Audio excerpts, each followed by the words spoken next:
Jefferson Medical says an unauthorized individual got access to private patient information. Today, that unauthorized individual is saying he did access it, but not intentionally and not to cause harm.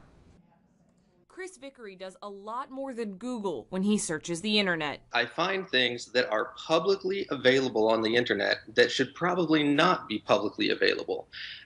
Things like databases that have no password and are configured for public access. That's exactly how Vickery says he found personal information on patients of Jefferson Medical Associates. I was just going through randomly looking at the publicly available, configured for public access databases on those ports, and this one showed up. Jefferson Medical says that's private information Vickery shouldn't have had access to. This information is private information, it's federally protected information, it's information that was on our server.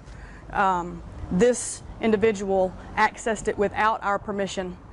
He did it in secret. Vickery agrees he shouldn't have had access, and that's why he says he alerted the practice to the security flaw. When I realized there were social security numbers and names and phone numbers and prescription information, it dawned on me that, hey, this probably should not be public if it is real data. So then I started the process of trying to figure out whose it was. There has never been a time when patient information in Jefferson Medical's possession has been just out there on the internet for anyone to get to. But Vickery says it was out there if you knew where to look, and that's why he says it's not a hack. It was as available as a website is.